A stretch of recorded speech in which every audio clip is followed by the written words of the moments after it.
ചീരയൊക്കെ കഴുകി ക്ലീൻ ചെയ്തെടുത്തോണ്ട് വന്നിട്ടുണ്ട് കേട്ടോ. മണ്ണോടെ ഇങ്ങനെ പറിച്ചെടുത്തോണ്ട് തന്നെയല്ലേ, ചിലപ്പോ മണ്ണൊക്കെ ഉണ്ടാവും. അപ്പൊ അതൊക്കെ ഒന്ന് പോണെങ്കിൽ നല്ലവണ്ണം അലമ്പി കഴുകണം, എന്നാലേ എനിക്കൊരു തൃപ്തി.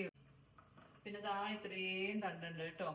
ഞാൻ ഇവിടെ വന്ന കാലത്തേ ഇവിടെ വൈപ്പിൻകാര് ചീര കറി വെക്കുന്നുണ്ട്. ഇതൊന്നും കാശ് കൊടുത്ത് മേടിക്കണല്ലേ, കളയാൻ പറ്റത്തില്ലല്ലോ.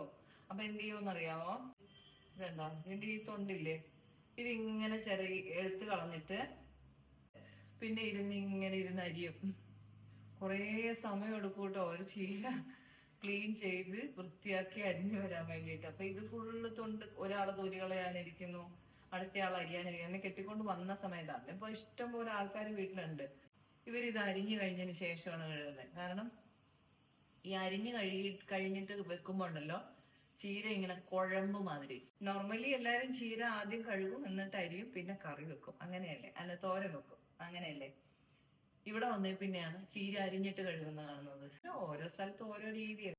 ഇവിടെ തേങ്ങ ഒന്നും ഇടില്ല കേട്ടോ. ഇച്ചിരി തേങ്ങ ഇട്ടാലായി.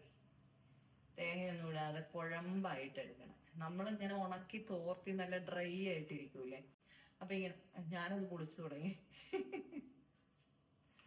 അപ്പോ എന്താ, ഇങ്ങനെയാണ് ഇവിടെ ഉള്ളവര് കറി വെക്കുന്നത്. അപ്പൊ ഞാൻ അങ്ങനെ ഒന്നും ചെയ്യുന്നില്ല. അല്ല, വിനുവിന് കുഴഞ്ഞിരിക്കുന്നതും എനിക്ക് ഡ്രൈ ആയിട്ടിരിക്കുന്നതുമാണ് ഇഷ്ടം. എന്താ കാരണം എന്ന് വെച്ച് കഴിഞ്ഞാല്, നമ്മുടെ ചെറുപ്പത്തിൽ എന്തെങ്കിലും കഴിച്ചു പഠിച്ചു, അങ്ങനെയേ നമ്മൾ ജീവിതകാലം മുഴുവൻ കഴിക്കുള്ളൂ.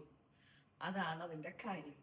ഞാൻ ഓൾറെഡി ചീരത്തോരന്റെ വീഡിയോ എടുത്തിട്ടുള്ളതാണ്. അപ്പൊ ചീരത്തോരൻ വെക്കുന്നൊന്നും കാണിച്ചിട്ടില്ല. ഞാൻ ഈ കഥ പറയാൻ വേണ്ടിയിട്ട് മാത്രം കാണിച്ചാലും.